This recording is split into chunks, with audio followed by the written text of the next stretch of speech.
উপমহাদেশের ইতিহাসে এক জীবন্ত নাম আল্লামা মুহাম্মদ ইকবাল। তিনি ছিলেন একাধারে কবি, দার্শনিক, শিক্ষাবিদ, রাজনীতিবিদ ও ব্যারিস্টার। তার চিন্তা ও সাহিত্য আজও মুসলিম বিশ্বের আত্মপরিচয় ও জাগরণের অনুপ্রেরণা হিসেবে বিবেচিত হয়। 1877 সালের 9 নভেম্বর বর্তমান পাকিস্তানের শিয়ালকোটে জন্মগ্রহণ করেন কবি ইকবাল।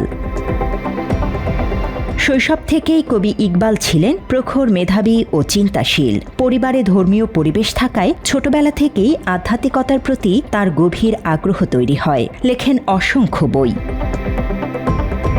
স্থানীয় শিক্ষা প্রতিষ্ঠানে পড়াশোনা শেষে লাহোরে উচ্চশিক্ষা গ্রহণ করেন কবি ইকবাল। পরে ইউরোপে গিয়ে ক্যামব্রিজ বিশ্ববিদ্যালয় থেকে ব্যারিস্টারি এবং জার্মানির মিউনিখ বিশ্ববিদ্যালয় থেকে পিএইচডি ডিগ্রি অর্জন করেন। দর্শনশাস্ত্রে তার গভীর জ্ঞান তাকে একজন বিশ্বমানের চিন্তাবিদ হিসেবে প্রতিষ্ঠিত করে। ইকবালের দর্শনের কেন্দ্রে ছিল খুদি বা আত্মসত্তার ধারণা। তিনি বিশ্বাস করতেন আত্মশক্তি ও আত্মবিশ্বাসের মাধ্যমে ব্যক্তি ও জাতি উভয়ই উন্নতির শিখরে পৌঁছাতে পারে। পরে তাকে পাকিস্তানের আধ্যাত্মিক জনক ও জাতীয় কবি হিসেবে স্বীকৃতি দেয়া হয়।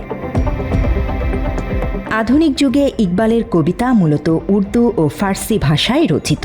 তার রচনায় আত্মচেতনা, মানবতা, ইসলামী মূল্যবোধ এবং জাতীয় জাগরণের বার্তা ফুটে ওঠে। এই কবির উল্লেখযোগ্য কাব্যগ্রন্থগুলোর মধ্যে বাং-ই-দারা, বাল-ই-জিব্রিল, জারাব-ই-কালিম, জাবিদ-নামা এবং ফার্সি কাব্য আসরার-ই-খুদি বিশ্বখ্যাত।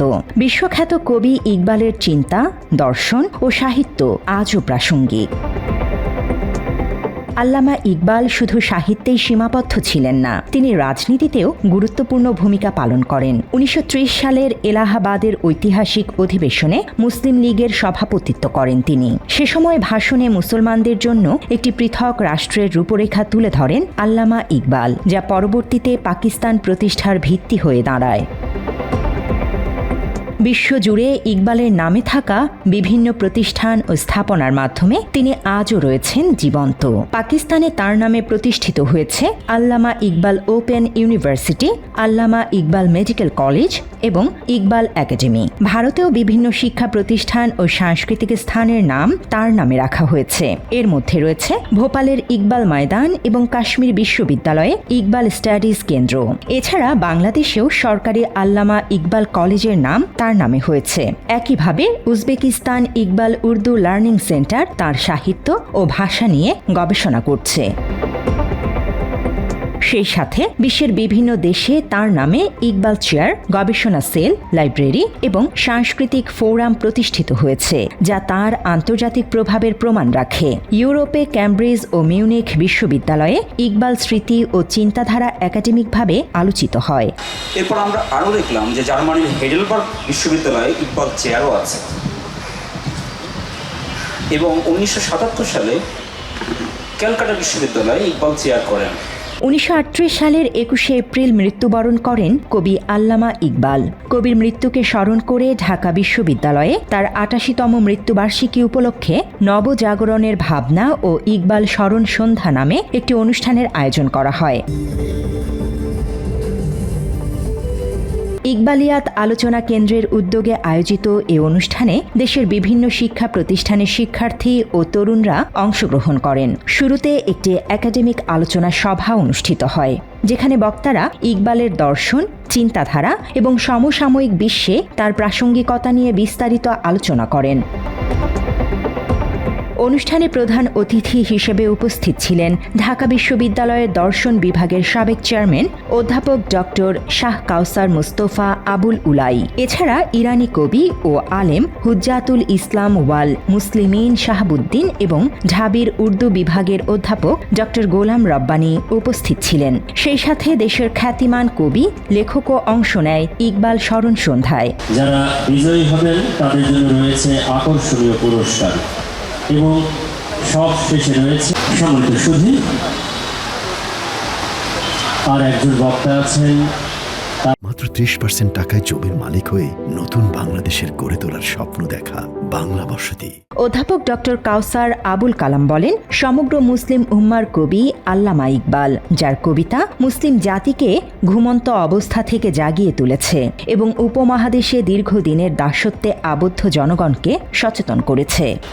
আমি পড়ি একটা, আমি দাগটা দিয়ে রেখেছি, এটা আমি দাগ আগেই দিয়েছিলাম, পড়াই তো আমাদের এই বই ইকবাল তো পড়াই আমরা ঢাকা বিশ্ববিদ্যালয়ে।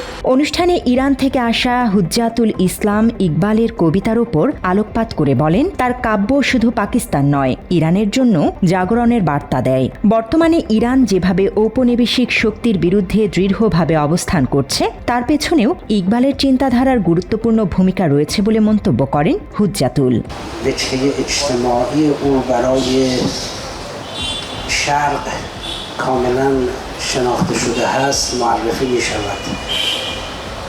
ইকবাল লাহোরি, আল্লামা ইকবাল একাধারে তিনি একজন কবি, একজন দার্শনিক, সাহিত্যিক, এবং তার যে ব্যক্তিত্ব এটা এশিয়ায়, মধ্যপ্রাচ্যে এবং উপমহাদেশে কারোর কাছে অপরিচিত নয়।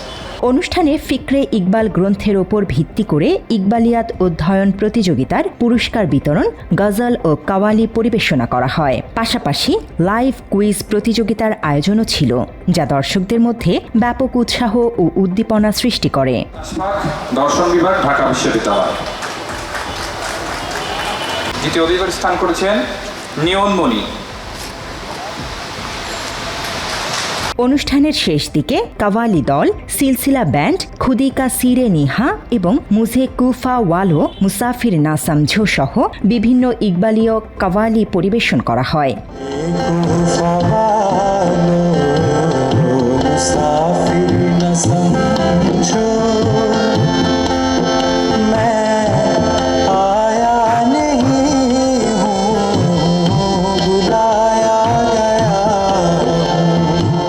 আল্লামা ইকবাল ছিলেন এক অনন্য দার্শনিক কবি, যিনি তার লেখনী ও চিন্তার মাধ্যমে একটি জাতিকে জাগিয়ে তুলেছিলেন। তার জীবন ও কর্ম ভবিষ্যৎ সব প্রজন্মের জন্য অনুপ্রেরণার উৎস হয়ে থাকবে, এমন মত বিশেষজ্ঞদের। News desk, Bangla addition.